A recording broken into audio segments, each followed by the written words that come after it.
elle est super glauque. Non, je peux pas.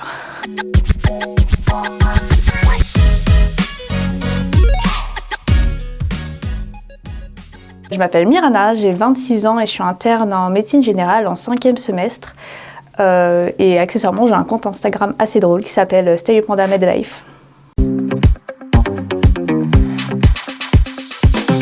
Je trouve que c'est une spécialité super complète où on voit de l'enfant tout petit jusqu'à la personne âgée, en passant par les femmes enceintes, par les polypathologies, mais aussi par la bobologie, qui est super, c'est super la bobologie. On peut faire de tout, on peut faire des petits gestes, on peut faire des plus gros gestes, on peut bosser en libéral, on peut bosser dans des centres de santé, on peut aussi travailler à l'hôpital, enfin on peut faire tout ce qu'on veut. Donc je trouve que c'est une spécialité super complète. Et j'adore. Du coup, ça dépend dans quel stage je suis. Parce que pendant l'internat de médecine générale, on passe aux urgences adultes, aux urgences pédiatriques. On passe aussi en stage en libéral et aux urgences gynécologiques. Et on fait aussi un semestre dans des pathologies de l'adulte, en diabéto, en endocrino, en cardiologie. Donc en fait, ça dépend de notre semestre. Par exemple, en ce moment, je suis chez le libéral et j'ai des journées de consultation. Je suis en autonomie avec des consultations d'une vingtaine de minutes où je vois mes patients toute seule. Et en fin de journée, je débriefe avec ma maître de stage. Mais quand j'étais à l'hôpital, c'était tout à fait différent.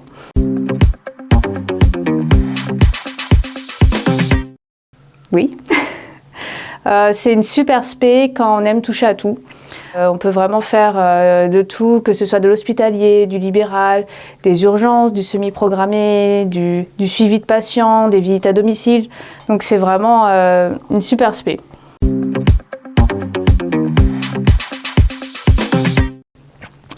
Qu'on soigne les rhumes et les maux de gorge. Alors oui, on fait beaucoup de bobologie et il faut aimer faire de la bobologie. Et il y a tout le côté en fait prévention qui est super intéressant parce que oui, les gens ils viennent parce que ils ont une petite virose, mais il faut leur expliquer le pourquoi ils ont une virose, et comment la soigner, à quel moment il faut s'inquiéter, les signes à surveiller. Donc tout ce côté-là, moi je trouve ça super intéressant. Et voilà, ça fait partie de la médecine générale de soigner les petits bobos de la vie.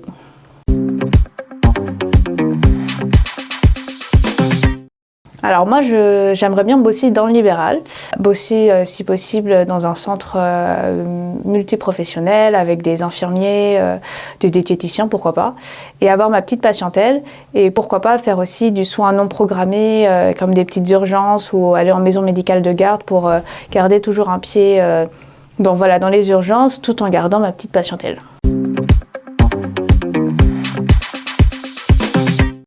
Alors, quand j'étais en 5e année de médecine, j'étais en stage en psychiatrie. Et donc, on était en salle, mais aussi aux urgences psychiatriques. Et parfois, on devait faire des évaluations de compatibilité ou non à la garde à vue. Et je me souviens qu'il y a un homme d'une 40aine d'années qui a été emmené par les gendarmes. Et voilà, il ne savait pas s'il faisait un épisode psychiatrique aigu ou s'il y avait un autre problème. Et donc nous, on voit le patient d'abord seul, sans avoir parlé aux policiers, qui nous explique que il était chez lui et qu'il avait vu des djinns, donc les êtres maléfiques, pas des petits djinns qui se baladent, des êtres maléfiques qui lui auraient dit de jeter ses affaires par la fenêtre. Et donc il a jeté tous ses meubles, le frigo, les tables, tout est passé par la fenêtre. Voilà. Et ensuite, nous, on a rediscuté avec les policiers qui nous ont dit qu'il a jeté effectivement toutes ses affaires par la fenêtre, mais il a également jeté son fils. Donc, sans rentrer dans les détails, finalement, il a été complètement incompatible à la garde à vue et il a été hospitalisé en psychiatrie. Mais l'histoire se finit plutôt bien parce que quelques années plus tard, en rediscutant avec un interne qui était avec moi en stage, je lui ai raconté cette histoire qui m'avait beaucoup marquée. Et chose étonnante, c'est qu'en fait, lui avait reçu cet enfant qu'il avait soigné et qui en fait s'en était super bien sorti. Donc j'étais trop contente d'avoir des nouvelles de ce patient plusieurs années après.